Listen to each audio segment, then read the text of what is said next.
Friends, काफ का workout तो मैंने कर लिया है और एज़ यू नो कि काफ्स हमेशा मेरा वीक पार्ट रही हैं और इसके लिए मैंने बहुत सारे आर्टिकल्स पढ़े हैं, बहुत सारे वीडियोस देखे हैं और जितने भी एथलीट्स हैं जिनका काफ हमेशा प्लस पॉइंट रहा है तो उनको देखा है, उनके जो विचार हैं उनको सुना है। तो मैं इस कंक्लूज़न पे पहुंचा हूं कि जेनेटिक्स बेशक एक इम्पोर्टेंट रोल प्ले करते हैं, बट अगर आप अच्छे से वर्कआउट करो तो आप भी डेवलप कर सकते हो।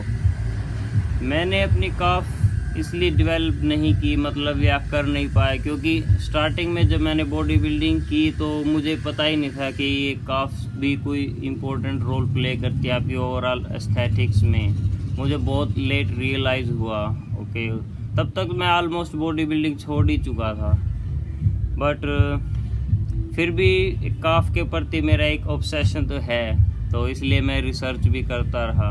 तो जो ओवरऑल रिसर्च का कंक्लूज़न ये है कि कुछ लोग कहते हैं कि हाई रैप्स करो, कुछ कहते हैं लो रैप्स करो, हैवी वेट करो, लाइट वेट करो, हफ्ते में 4 बार करो, 3 बार करो, 6 बार करो, एवरी डे करो, बिना वेट के करो, टीबियास की करो, सीटेड काफ रेज करो, स्टैंडिंग करो, डॉग की करो, ये करो, वो करो।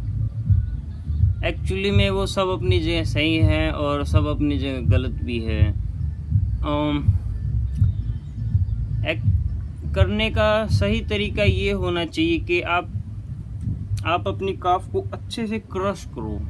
जब भी आप वर्कआउट करते हो, एक सेशन लेते हो, उसको अच्छे से ओवरऑल क्रश करो। ओके, उसके बाद आप उसको रिकवर होने दो। ये अगर वो रिकवर कल सुबह हो जाती है या शाम को हो जाती है या नेक्स्ट डे, आप उसको फिर से क्रश करो, उसको रिकवर करो, क्रश करो, रिकवर करो, क्रश करो। आप मतलब ये मत रखो अपने माइंड में कि मुझे रोज़ करना है या एक दिन छोड़ के करना है या 2 दिन में बाद करना है, 3 दिन बाद करना है।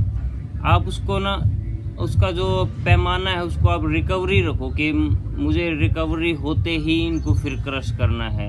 अगर आप सुबह करते हो और आपकी शाम तक भी रिकवरी हो जाती है तो मैं तो यही कहूँगा आप शाम को भी कर सकते हो।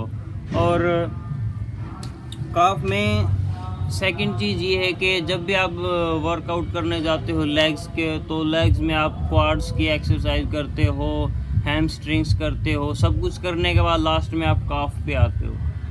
तो ये गलत पॉलिसी है। आपको सबसे पहले काफ को हिट करना चाहिए, क्योंकि अगर सपोज करो आपकी थाई बहुत अच्छी हैं, अच्छी डेवलप्ड हैं, हैमस्ट्रिंग्स हैं और काफ आपकी है नहीं, तो फिर बहुत ही अगली सीन हो जाएगा aesthetic wise. Okay, so body building में क्या है, एस्थेटिक्स ही है। अगर आपकी अच्छी बॉडी नहीं है तो फिर कोई फ़ायदा नहीं है कि आपके 20 इंची डोले हैं या 25 इंची हैं।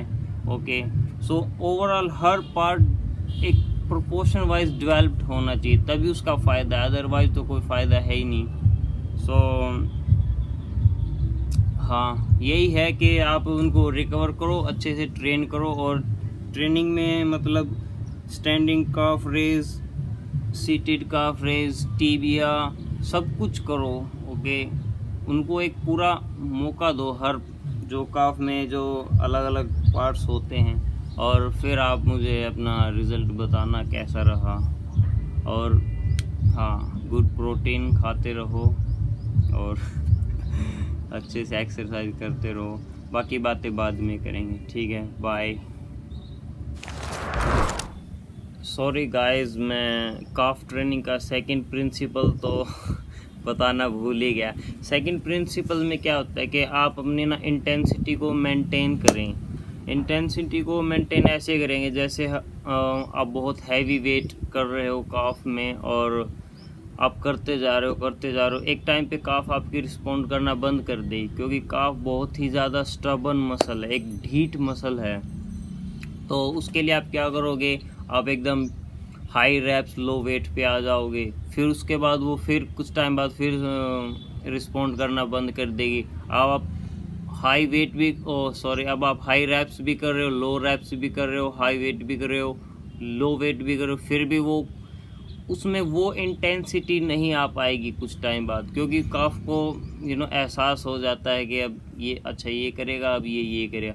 उसमें आप एक टेक्निक और आजमा सकते हो, वो है कि आप एक ही वेट लो और एक ही सेट करना है आपको एक ही वेट में।